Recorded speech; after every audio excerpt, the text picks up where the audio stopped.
और पार्वती जी ने दूसरा वर मांगा था शिव जी से कि काशी में जो मरेगा उसको गुरु मंत्र तुमको देना पड़ेगा, काशी में मरने वाले को मोक्ष मंत्र आपको देना पड़ेगा। इसलिए शास्त्र की रीति है, हमारे यहाँ काशी खंड स्कंद पुराण का वर्णन करता है कि काशी में मरने वाले के कान में भगवान शंकर तारक मंत्र प्रदान कर देते हैं, और वो तारक मंत्र सुनते से ही काशी में मरने वाला फिर जन्म नहीं लेता, वो शिव का गण बनकर शंकर के धाम में शिव के आनंद में रहता है, फिर वो जन्म मरण के प्रपंच से छूट जाता है।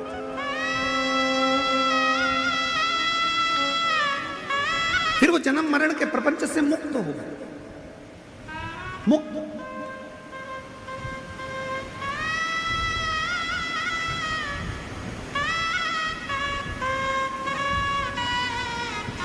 शिव महापुराण का काशी खंड कहता है, ध्यान, स्कंद पुराण का काशी खंड कहता है, कभी योग लगे तो स्कंद पुराण के काशी खंड को पढ़िएगा। मैं माननीय पाटिल साहब को बहुत बहुत इसके लिए धन्यवाद दूंगा, माननीय नामदास राधा कृष्ण विखे पाटिल जी को, डॉक्टर सुजय विखे पाटिल जी को मैं इस चीज के लिए धन्यवाद दूंगा कि काशी खंड में, स्कंद पुराण के काशी खंड में लिखा है, जो कार्तिक के महीने में भगवान शंकर की अविरल भक्ति करता है, जो कार्तिक के महीने में शिव महापुराण की कथा यदि एक बार भी श्रवण कर लेता है, उसको सहस्त्र अश्वमेध यज्ञ का फल तुरंत प्राप्त हो जाता है, तुरंत।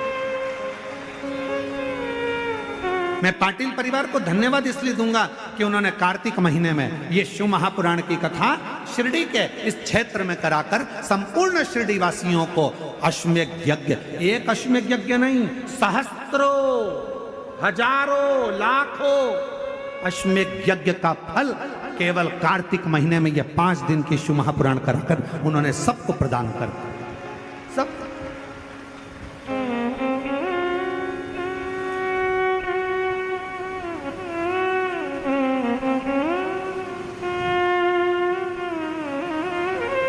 जब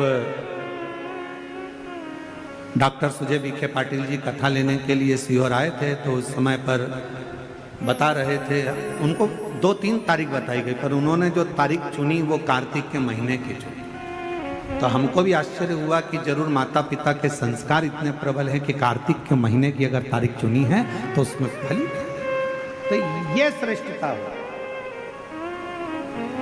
महीने में एक कथा भी यदि कोई दिल से श्रवण कर लेता है, शिव नाम ले लेता है, शंकर का स्मरण कर लेता है, शिव नाम की स्तुति कर लेता है, शंकर का अविरल भक्ति को धारण कर लेता है, शिव महापुराण की कथा कहती है, भगवान शंकर का चरित्र कहता है, आप और हम तो अपने घर पर दिवाली मनाते हैं, 33 कोटि देवी देवता काशी के घाट पर, गंगा के घाट पर दीपावली मनाते हैं, काशी के घाट पर दीपावली का पर्व मनाया जाता है।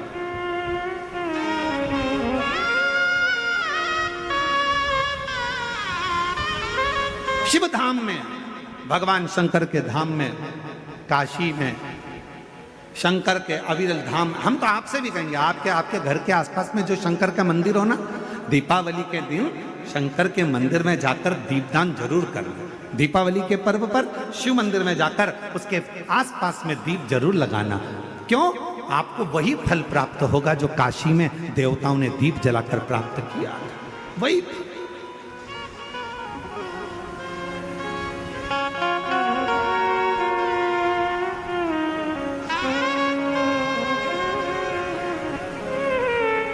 भगवान शंकर की अविरल भक्ति को धारण,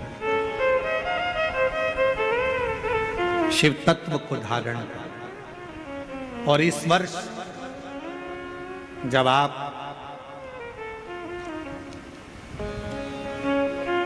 20 अक्टूबर को दिवाली मनाएं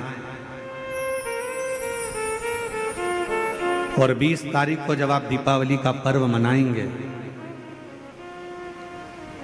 हमारे यहाँ भी दीपावली कुबरेश्वर धाम पर 20 तारीख की है, खजाना रहता है, ऐसा ही क्रम दीपावली पर्व का रहता है। तो 20 तारीख को जब आप दीपावली मनाएं तो इस वर्ष सबको कहूंगा, जितने भी आस्था चैनल पर कथा सुन रहे हैं, जितने फेसबुक यूट्यूब पर कथा श्रवण कर रहे हैं, यदि आपकी जिंदगी में 4 दिन दुकान चल रही है, 4 दिन बंद पड़ी है, व्यापार थोड़े दिन चलता है, थोड़े दिन बंद हो जाता है, आपके विद्रोही, आपके दुश्मन आप पर कहीं ना कहीं से इधर से उधर से वार कर रहे हैं, या आपका लक्ष्य आपको प्राप्त नहीं हो रहा। कोई बहुत मेहनत करता है, बहुत मेहनत करता है तो भी लक्ष्य नहीं मिल पा रहा। जहां तक आपको पहुंचना है वहां तक यदि आप नहीं पहुंच पा रहे हैं तो इस दीपावली पर जब आप 20 तारीख को दीपावली का पर्व मनाएं तो 20 तारीख को दीपावली के पर्व के दिन शंकर भगवान को स्पर्श कराकर एक बेलपत्र लेकर जरूर अपने घर पर आए और जहां पूजन कर रहे हैं उस बेलपत्र को एक प्लेट में अवश्य रखें, उस पर हल्दी और कुंकू उस पर अवश्य चढ़ाएं। एक चावल का दाना लाल कर, एक चावल का दाना पीला कर उस बेलपत्र पर अवश्य चढ़ाएं और उस बेलपत्र को अपने पास में 1 वर्ष तक संभाल कर रखना। फिर अगले साल आप और हमें बताना कि उस बेलपत्र ने आपको मंजिल तक पहुंचाया कि नहीं पहुंचाया, आपको लक्ष्य प्रदान कराया कि नहीं। कई लोग रहते हैं, बहुत मेहनत करते हैं, बहुत परिश्रम करते हैं, सब चाहते हैं कि ये व्यक्ति इतने स्थान पर बैठे, इसको ये पद मिलना चाहिए, इसको ये कुर्सी मिलना चाहिए, इसको ये जगह मिलना चाहिए, इसको वहां तक पहुंचना चाहिए, इस व्यक्ति को तो इस पद पर पहुंचना चाहिए पर नहीं पहुंच पाता, इस व्यक्ति को तो वहां तक पहुंचना है पर ये नहीं पहुंच पाता। एक बेलपत्र का प्रयोग कर देते, अगले वर्ष बात करेंगे कि मेरे भोलेनाथ ने आपका हाथ पकड़कर आपको उस मंजिल तक भेजा कि नहीं भेजा।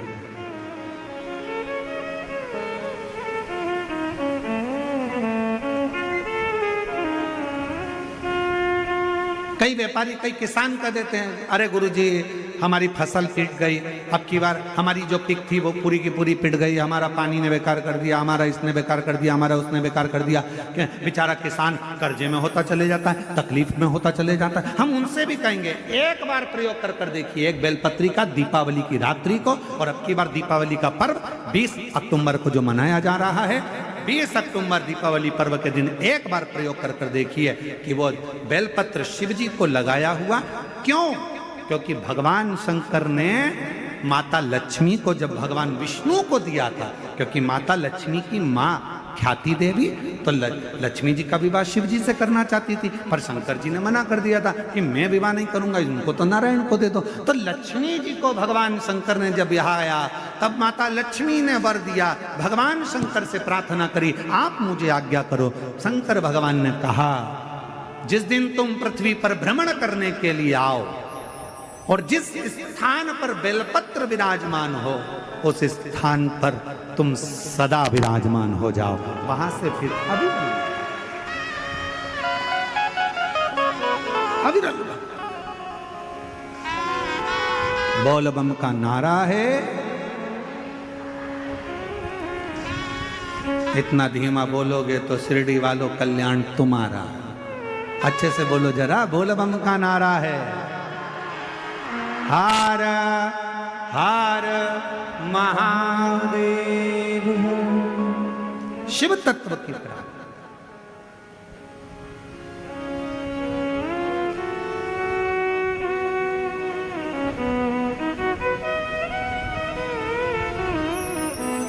भगवान देवादिदेव महादेव के दरवाजे पर दीप अवश्य। हमारे यहाँ कुबेरेश्वर धाम पर लोग दिवाली मनाने के लिए जब आते हैं, दीपावली पर्व के लिए जब आते हैं, खजाने के लिए जब आते हैं, तो भक्ति के साथ, तो अविरल भक्ति के साथ शिव तत्व को प्राप्त करने के, और शिव क्या ना दे। भगवान शंकर न बन जाते, वो भस्म।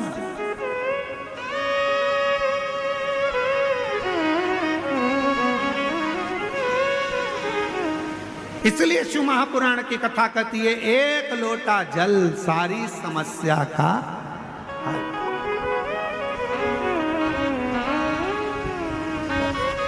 एक लोटा जल लेकर शिव मंदिर जरूर जाओ। वो कहे शिव महापुराण मध्ये एक लोटा पाणी घेऊन खूपचा महत्व आहे।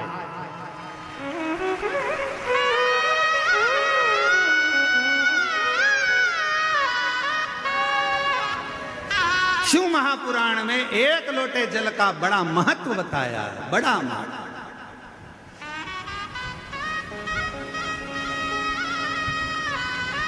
शिवपिंडीचा एक लोटा पाणी घेऊन तो जो एक लोटा जल शंकर की पिंडी पर जल चढ़ा देता है, उसका खूब खूब खूब खूब खूब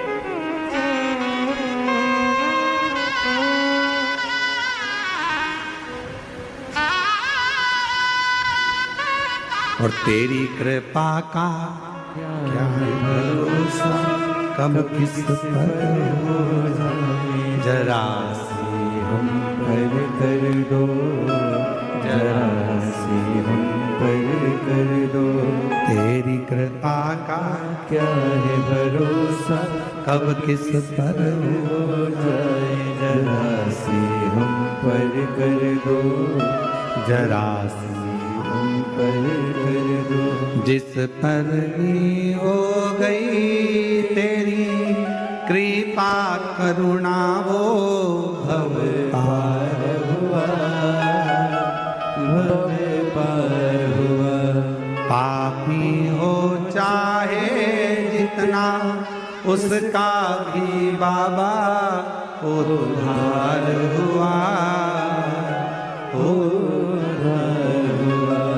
गिद्ध अजामिल गणिका जैसे तेरे मन को भाए, जरा सी हम पर कर दो, जरा सी हम पर कर दो। तेरी कृपा का क्या है भरोसा, कब किस पर हो जाए, जरा सी हम पर कर दो, जरा पर कर दो।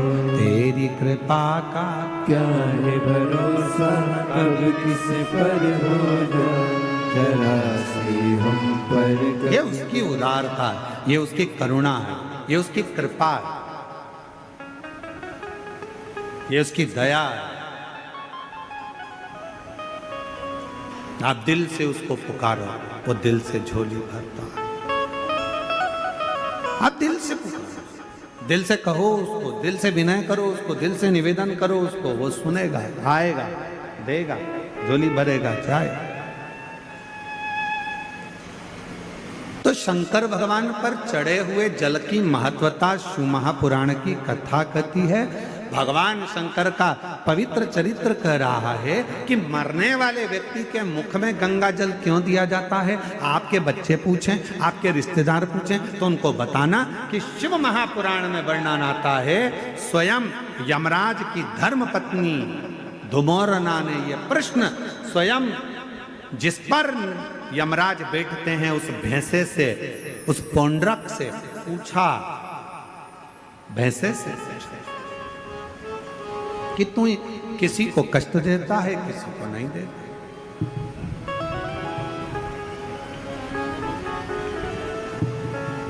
किसी को तो तू अच्छे से लेकर जाता है और किसी को रुला रुला कर लेकर जाता है। बात क्या?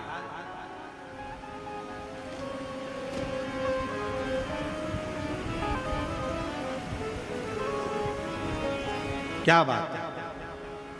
तो भैंसे ने कहा कि मैंने शिव जी ने, शंकर भगवान को मैंने वचन दिया, क्योंकि मेरे देवाधिदेव महादेव ने तो मुझे यमराज को दिया। आज अगर मैं यमराज के पास में हूं, यदि मैं यम के साथ में रह रहा हूं, तो इसमें शिव जी की कृपा है, मुझे शंकर भगवान ने करुणा कर दिया।